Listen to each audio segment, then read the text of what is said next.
The President of the United States met with the FBI Director and the Deputy Attorney General today. And the Press Secretary issued the following statement. Based on the meeting with the President, the Department of Justice has asked the Inspector General to expand its current investigation to include any irregularities with the Federal Bureau of Investigations or the Department of Justice's tactics concerning the Trump campaign.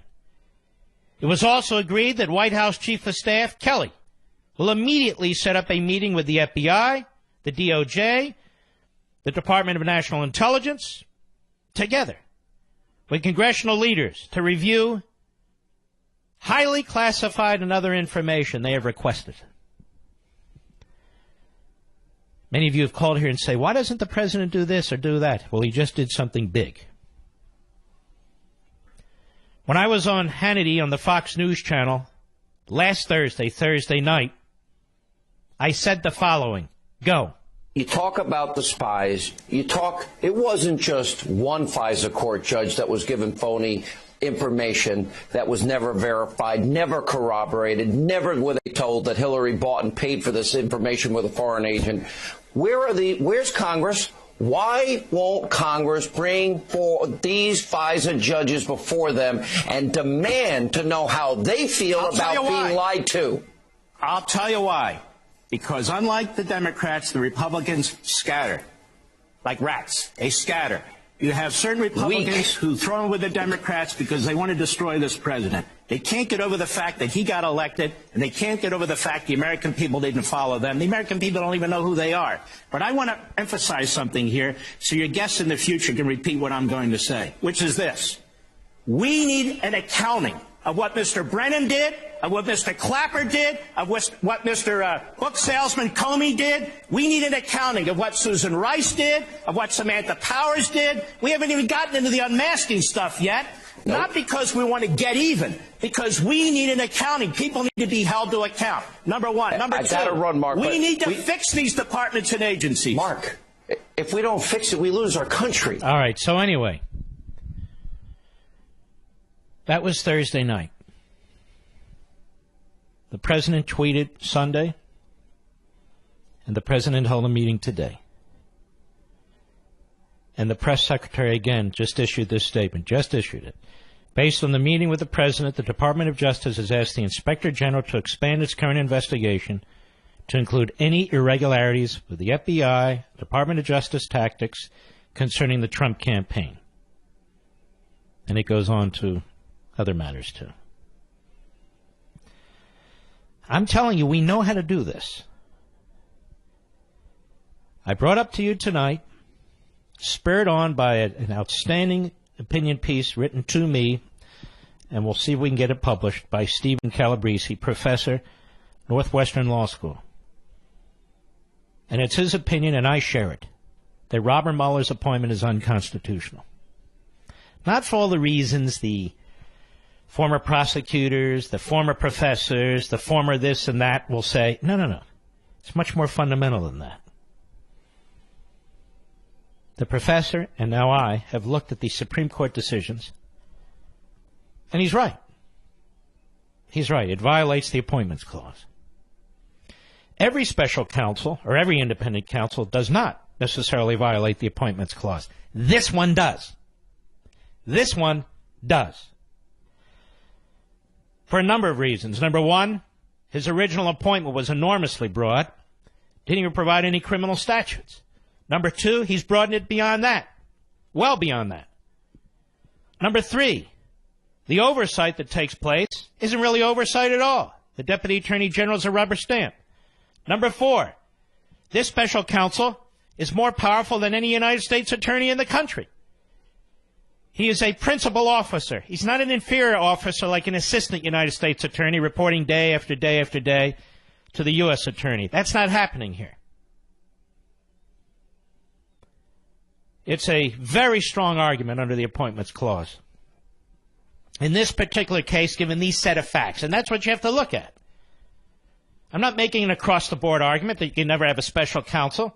In this case, this special counsel, under this appointment, his broadened authority under this Deputy Attorney General, the lack of oversight. The Attorney General's recused himself. The Deputy Attorney General might as well have recused himself.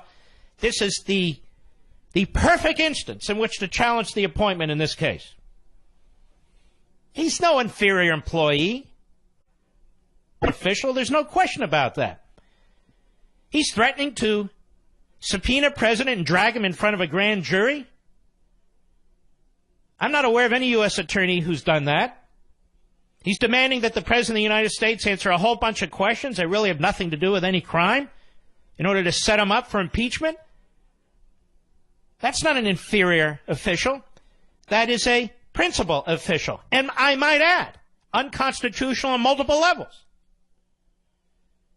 Mr. Rosenstein did not have the authority as a mere Deputy Attorney General to grant the kind of power that he granted to a third-party citizen, because that, in effect, is what Mueller is and was. He pulled him out of retirement. He doesn't have the power to do that under our Constitution. He doesn't have the power to skirt the nomination process under our Constitution. He doesn't have the power to substitute his own for that of the United States Senate on whether a man like Mr. Mueller, who's going to exercise all this enormous power, essentially unchecked, effectively unchecked, on whether Mr. Mueller has the credentials that the Senate would want. So, just like this indictment issue that I've pointed out time and time and time again over the last year, that Mr. Mueller does not have the power to substitute his authority for the impeachment clause of the Constitution. He does not have the power to substitute the authority of the Senate. Only the Senate can remove a president. He doesn't have that power, according to his own Department of Justice. The fact is, because he has so much power, he should have no power at all under the Appointments Clause of the Constitution. None. You know, ironically, if the Deputy Attorney General of the United States on his own wanted to conduct this investigation, he would have had the authority. Not to indict, but to conduct this investigation. If the United States Attorney, any United States Attorney, nominated by the President and confirmed by the Senate, wanted to conduct an investigation of this sort, putting aside all the other issues and problems and so forth and so on, just focus on the Appointments Clause, he would have that authority to do it. But uniquely, Mr. Mueller does not. Mr. Mueller didn't go through the process. And it was important that the President, as I mentioned Thursday night on the Hannity Show, get to the bottom of what's taken place in his own campaign, because it's more than about his own campaign. It's about the conduct of the FBI, the Department of Justice, the CIA, and these other entities, which are under him as the President of the United States. He does not have to stand still as Schumer demands, as all the former Obama appointees demand. Of course they do. They want him gummed up in the works that they created. They want him to sink in their own swamp that they created. The President doesn't have to do that. And he's not. And he's not. James Clapper should have his ass dragged in front of a federal grand jury for a whole week. And they ought to go soup to nuts to find out what this man was up to and what this man did. John Brennan ought to have his ass dragged in front of a federal grand jury for exactly the same reason.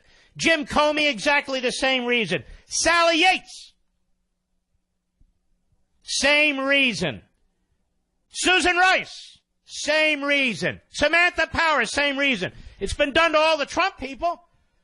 All the people in the White House, all the people in the Trump transition, all the people in the Trump campaign, dragged through the mud for no reason. In this case, there are reasons.